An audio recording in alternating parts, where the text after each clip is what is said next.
G'day. Today I'm going to be attempting to address a problem which has been a little bit of a mystery. I do know that it has happened to other people who have posted on forums, which probably means it's happened to quite a few people.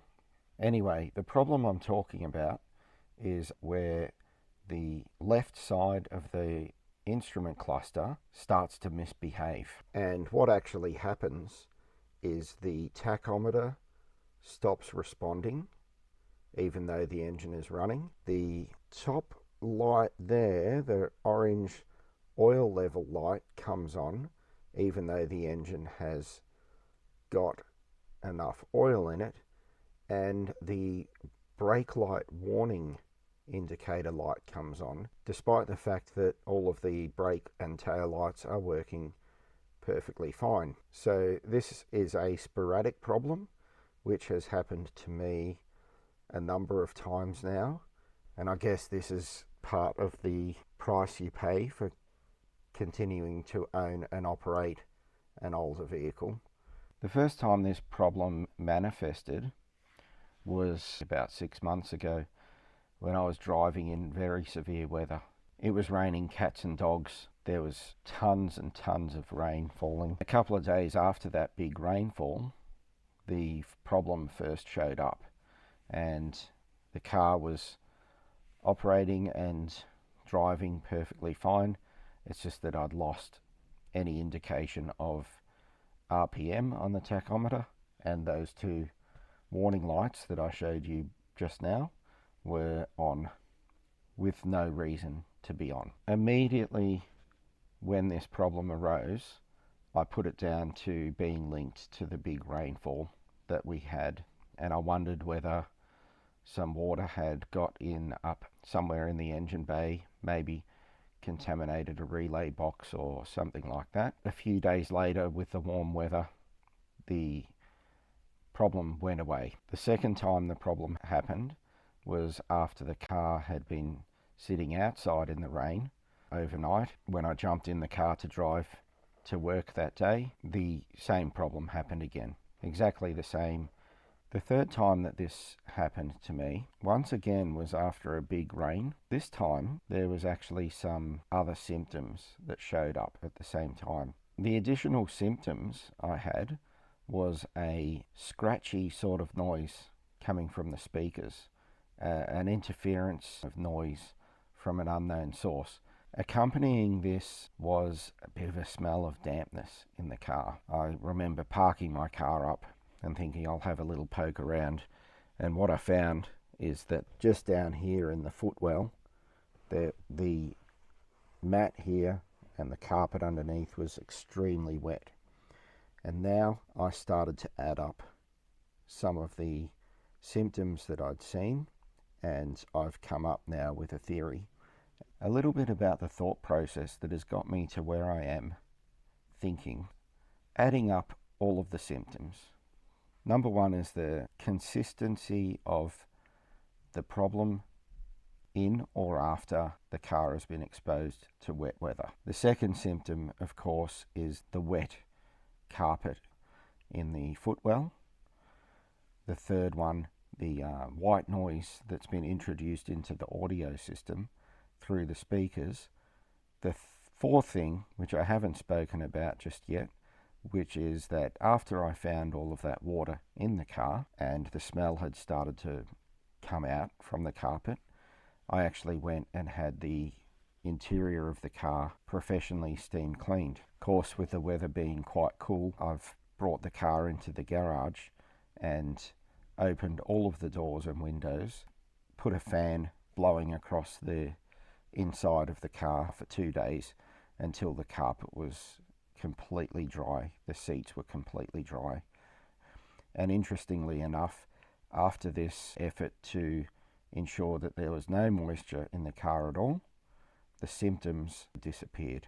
So I'm coming to a conclusion here that all of these problems are related, and that the cause of these problems is the entrance of water where it's not supposed to be. An interesting fact about this IS200 Lexus is that under this panel here, there's a fuse box. Above that panel, behind the glove box there, is the amplifier for the sound system. The fact that there was water on the floor here, the amplifier was producing some artifact or white noise, and the instrument cluster was misbehaving, leads me to believe that there's some sort of problem behind this panel. I'm going to take that panel out and have a little look around to see if I... The first thing to do to gain access behind this panel is going to be to remove this trim on the side here, which just pops out. Right up inside here is some sort of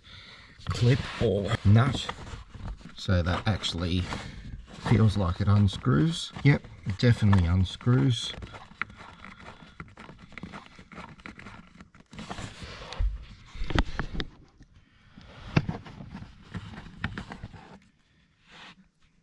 Okay, there is quite a lot of wires in that loom. What's interesting is there's quite a lot of residue, and I really do wonder if that is the residue from moisture and some mold that started to form on the inside of that panel. So I'll clean that off as a part of this process. And what I'm going to do now is have a really good look. It's hard to see, I don't think you'll pick this up on the camera, but there is some more of that dusty black kind of residue just sitting here in the bottom of this fuse block here. You can actually see the bottom of the amplifier just up there, and if water was dripping through that, that could easily be the source of white noise coming through the audio system. Just trying to figure out how to get this panel to pop off. Nothing's typically too difficult on these cars, it's all pretty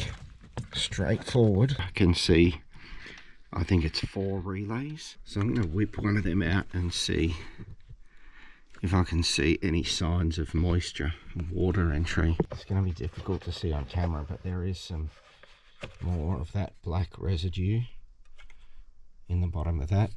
That could be just 22 years of dust, or maybe it's some mildewy residue.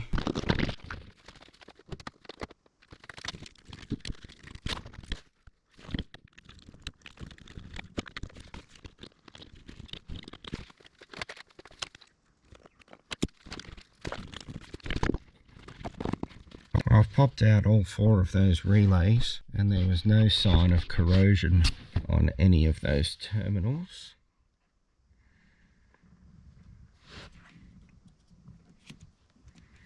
What I'm going to do is just pop out these connectors.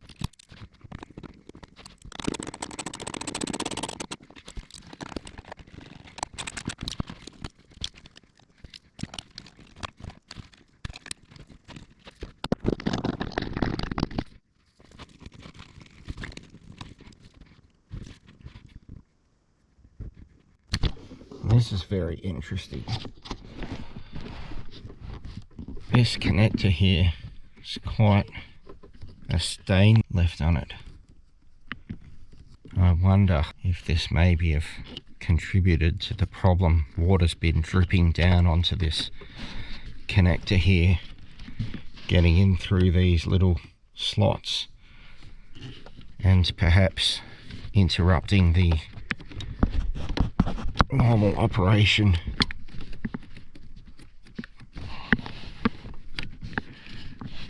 And look at this. I don't know if that's quite in full focus here, but there is a definite sign of corrosion around those 3 terminals there. And I'm quite sure, if I can get a good view with my inspection mirror, that there'll be more of that inside, which there most certainly is. I'm just trying to hold 3 things at once here to try and make this visible, but in between those 2 terminals, you could see in the reflection in the mirror there is a bit of green corrosion, and at the moment it's all dry in there, but I can imagine every time that a bit of moisture works its way into this location, the problems start to flare up again. So what I'm going to do is give that a good clean, put it all back together.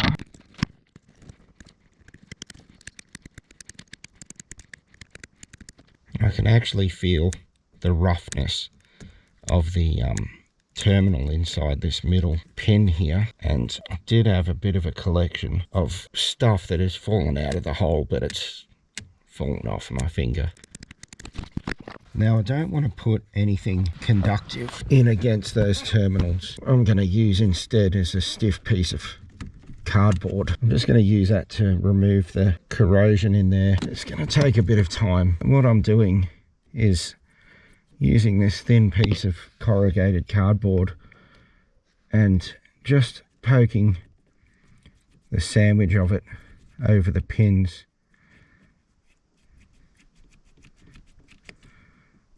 And that has just enough grip to put a bit of abrasive pressure on the terminals.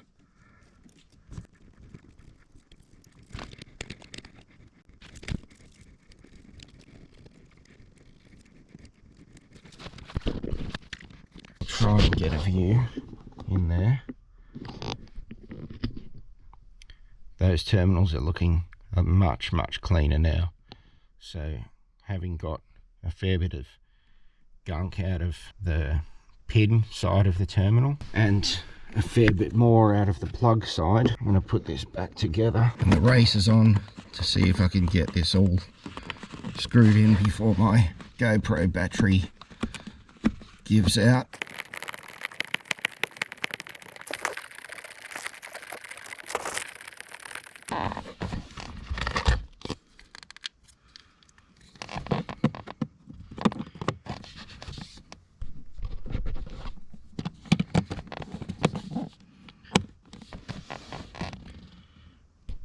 That's part A of this mystery solved. What was causing the malfunction of the instrument cluster? To me, I think a bit of corrosion behind those terminals attract a little bit of moisture into that environment. Then you've got a perfect arrangement of contamination to cause some unpredictable and erratic behavior. Part B of this mystery is where's the water coming from? And that, I believe, is a very easy question to answer. You see, my car has one of these gaping holes in the roof. I call it a sunroof, but Lexus in the owner's manual calls this a moonroof. Anyway, I believe the main ingress of water, in fact, I've had a number of Lexus with moonroofs, and at some point in time, all of them have allowed a little bit of water to enter into the car.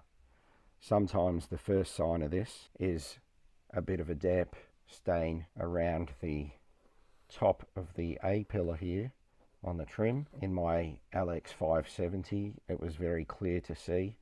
I also had before that an RX 350, and I got a bit of damp coming down through that A pillar trim. This trim has no stains on it, and I've never seen it wet, but the floor was sopping wet when I found it. And the reason is the moonroof or sunroof. As you can see around that edge there is a lot of dirt and grime which has built up over the couple of decades of the life of this car, and so over time water's made its way past the seal, and there's a lot of dirt and stuff that's accumulated in there. My theory is if I pour some water into this, it's either not going to drain away or it's going to be very slow to drain away. As you can see, a pool has formed, and the water, I can hear it trickling away, but it's definitely not draining as fast as it could. What I'm going to do is I'm going to use this whippersnipper cable, and I've actually still got the end marking sticker attached to the cable, and I'll just quietly push that down the drain hole, which is in here,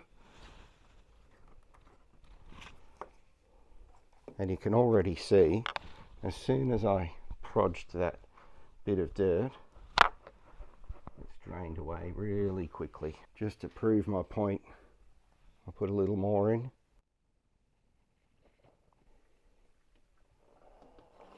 And you can see there, I can pour it in pretty fast now, and away it goes nice and quickly. The car starts doing a bit of a wee down here. That's what's supposed to happen every time it rains. And if that's not happening every time it rains, then water is building up in that cavity, waiting to find a way into your electronics and make your dashboard behave erratically as well. What I'll do is, since I'm here, put as much whippersnipper cable down the tube as I can.